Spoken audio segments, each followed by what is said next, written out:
Hi, I'm Roxanne, Carne, personal wardrobe stylist for women, and I am in the business of transforming women's wardrobes and transforming their lives. And what I want to share with you today are some really quick tips on how to properly hang your clothing. I spend a lot of time in women's closets and I see all sorts of shenanigans when it comes to how they store their clothing. So I just really wanted to share some really quick tips with you on what you can do to make sure that you are taking care of your clothes in the best way possible. So let's jump into it. Okay, so oftentimes I'll find tops on hangers that are completely disheveled like this, right? It's hanging off the hanger wrong. It's like jammed in there.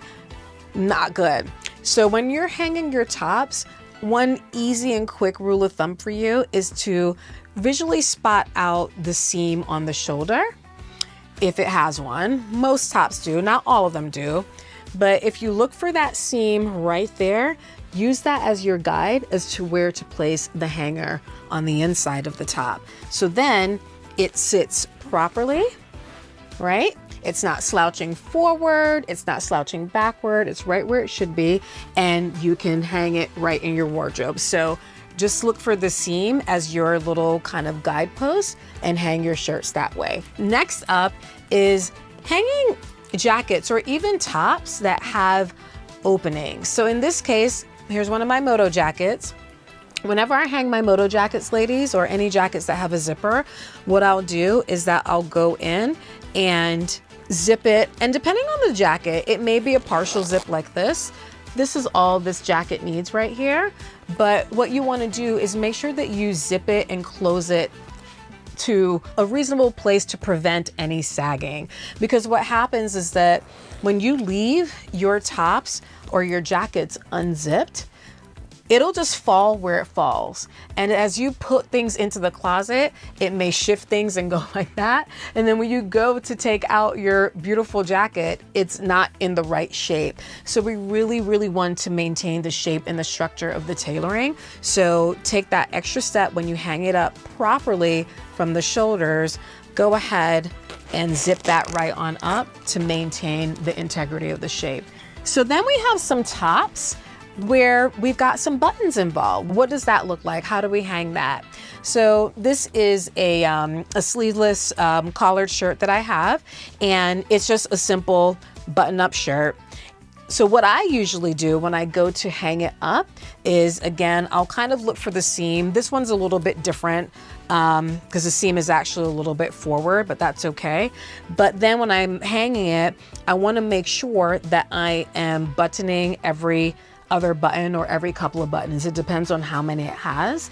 But I think if you do one in the center for something like this, it's not enough. You should at the very least do the top and maybe at the bottom and a couple in between. Here, I more or less did every other because, again, that will maintain the shape of the shirt once I hang it up and it's there on its own, or when I'm hanging around it, both in the front and the back.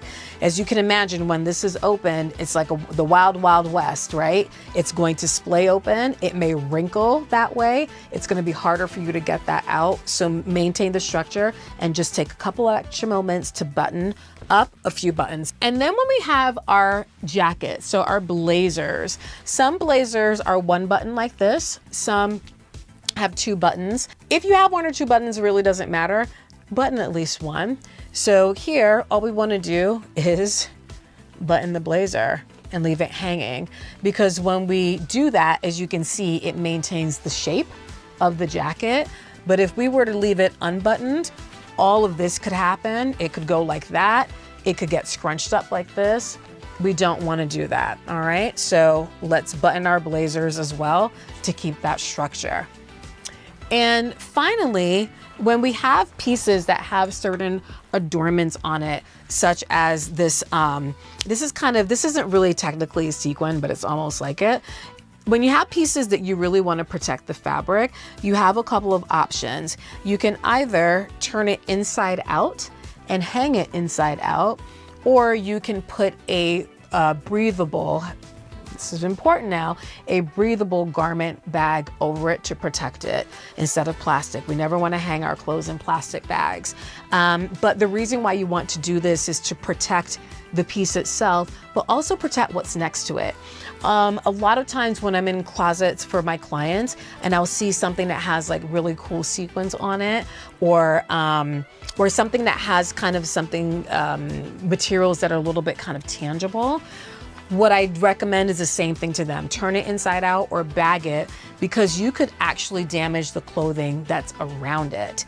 It can nick, and maybe have slight tears in whatever it's touching. And it's also super important when you're traveling to maybe do the same thing as well. So those are my quick tips, ladies, on how to properly hang clothes in your wardrobe. If you want any other tips like this on wardrobe care, wardrobe organization, definitely comment below and let me know. But thank you so much for watching. And if you enjoyed this video, please do like, share, and subscribe. I'll see you next time. Thanks for watching.